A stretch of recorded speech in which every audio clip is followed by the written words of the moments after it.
Je suis sûre et certaine que vous n'avez jamais mangé des pintades aussi savoureuses, des pintades qui font toutes seules à la bouche.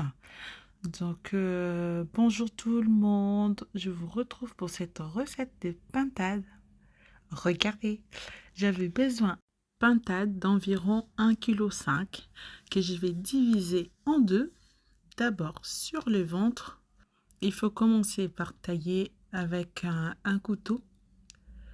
D'abord la chair, après on va, voilà, comme ceci. Ensuite, vous finissez avec le ciseau, avec votre paire de ciseaux de cuisine. C'est plus facile. Voilà, comme ceci. On divise bien.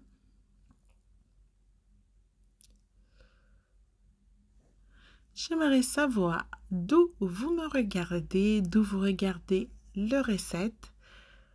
Je serai heureuse de vous savoir nombreux partout dans le monde. Voilà, laissez un commentaire si la recette vous plaît. Dites-moi d'où vous me regardez. Moi, je suis en France. Une fois notre pintade divisée en deux, on va venir faire des entailles sur la peau, comme ce que vous voyez sur la vidéo. Donc les bouts de pâte qui restent, on va essayer de les enlever de deux côtés, puis on va jeter. Veuillez noter aussi que les pintades a déjà été lavées avec de l'eau citronnée, séchées avec du papier absorbant. Si vous n'aimez pas les papiers absorbants, vous pouvez faire avec un bon torchon de cuisine qui est réservé que pour. Donc voilà, on va faire les entailles. Une fois les entailles faites, on va prendre des gousses d'ail. Tous les ingrédients que vous voyez sur la vidéo, je vais vous les noter à la fin de la vidéo. On va mettre ça dans un blender à smoothie. On va mixer tout ça. Une fois mixé, on va venir mettre sur notre pintade coupée en deux qu'on a mis dans une casserole.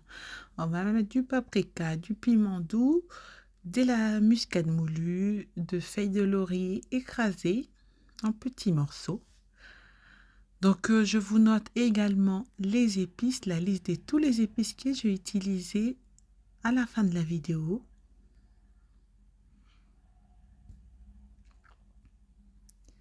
Ensuite, on va venir masser notre pintade comme ceci. Donc, le fait de masser, ça fait en sorte que nous puissions avoir les épices dans la chair. Parce que si vous laissez juste comme ça, vous aurez la viande à l'intérieur qui va être fade parce que les épices n'auront pas pénétré. D'où la raison d'émasser la viande délicatement en faisant bien attention de ne pas vous blesser avec les os.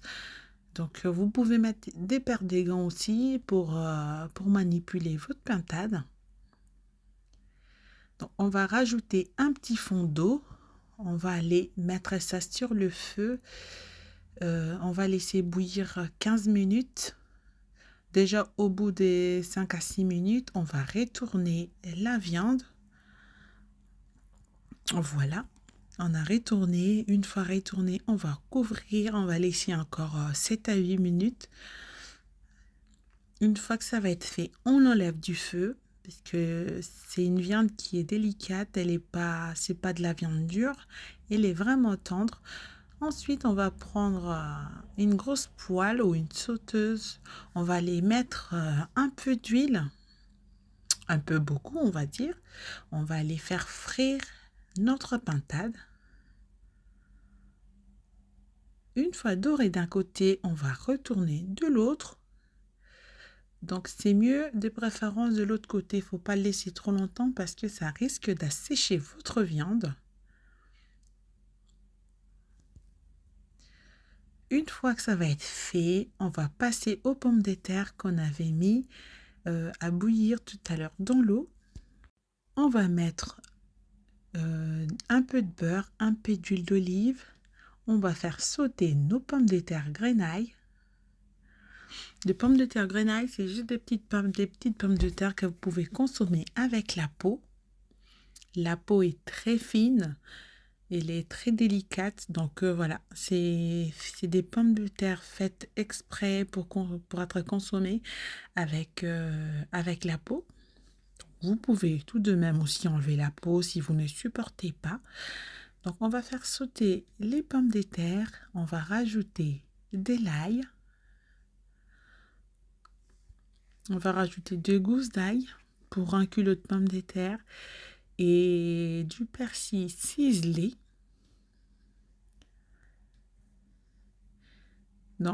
Entre-temps, j'avais cuit mes haricots verts comme indiqué sur les paquets. Après, j'ai rajouté un tout petit peu de beurre. Et voilà, plus qu'à dresser et à manger. Voilà, cette recette se termine ici. Merci à vous de l'avoir regardé jusqu'au bout. Je vous retrouve très prochainement pour la nouvelle recette. D'ici là, portez-vous bien. Bye!